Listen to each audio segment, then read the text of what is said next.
Onu saat 0:17'de gördüm. Yağmur çiseliyordu. O ince ısrarcı türden. Kafenin önünde durmuş. Camdaki bir nota bakıyordu. Ceketinin yakası kalkık, elleri ceplerinde. Islanmıştı ama farkında değildi. İnsan bir şeye gerçekten baktığında ıslandığını hissetmez. Notta şey yazıyordu. Yarın için değil, şimdi için kahve yapıyoruz. El yazısı kararsızdı. Sanki yazan kişi her harften sonra vazgeçmişti.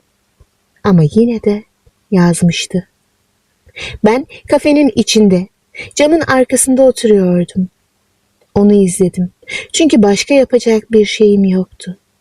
O akşamüstü ölen bir adamın boşluğunu dolduruyordum. Babamı yeni kaybetmiştim. 3 hafta önce. İnsan birini kaybedince her şeyi izler hale geliyor. Sokak lambasını, düşen yaprağı, bir yabancının kafenin önünde durmasını. Sonra notun sahibi dışarı çıktı. Sigara yakıyordu. Üzerinde gri bir kazak, yüzünde bir şeylerden vazgeçmiş bir ifade vardı. Kafedeki adama döndü. "Kahve ister misin?" dedi. Dışarıdaki adam önce duymadı, sonra başını kaldırdı. "Belki," dedi. "Belki diye bir şey yoktur," dedi öteki. "Ya içersin ya içmezsin." O an dışarıdaki adamın yüzünde bir şey değişti. Küçük bir şey, gözlerinin kenarında. Neredeyse fark edilmeyecek kadar ince bir kırılma. Ben gördüm. Çünkü ölümden sonra insanın gözü keskinleşiyor. Her şeyi görüyorsunuz ama hiçbir şeyi anlamlamıyorsunuz. Adam içeri girdi, oturdu. Sipariş vermedi, sadece oturdu. Elleri masada, açık.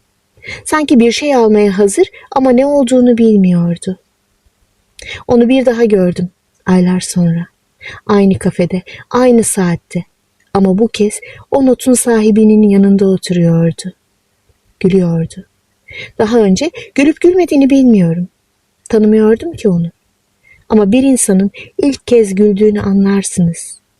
Yüzünde bir alışkanlık değil, bir keşif vardır. Yanlarına gitmedim. Gitmek neyi değiştirirdi ki? Ben hala babamı kaybetmiş adamdım. O ise bir kafenin önünde durup hayatını değiştiren adam. İkimiz de aynı gecede, aynı yağmurda, aynı notun önünde durmuştuk. Ama biri içeri girmişti.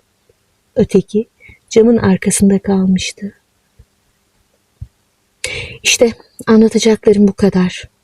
Hikayenin kahramanı ben değilim. Ben sadece o gece camın arkasında oturup bir yabancının hayatını izleyen adamım. Ve bazen düşünüyorum da belki de asıl hikaye hep camın arkasında kalanlara aittir. Çünkü onlar görürler ama müdahale etmezler. Onlar bilirler ama söylemezler. Onlar yağmurun altında duran adamı izlerken aslında kendi durdukları yerin ıslak olmadığını fark ederler. Ama fark etmek, girmekle aynı şey değildir. Bunu da öğrendim. Şimdi yine saat 12'ye geliyor. Dışarıda yağmur var. Ben hala bu kafenin camının arkasındayım. Not, o ise hala orada duruyor. Ama kimse ona bakmıyor. Bu hikayeyi beğendiyseniz yorumlara bir kalp bırakmayı ve kanala abone olmayı unutmayın. Her hikaye bir kapı aralar ve her kapı gerçek bir hayata çıkar.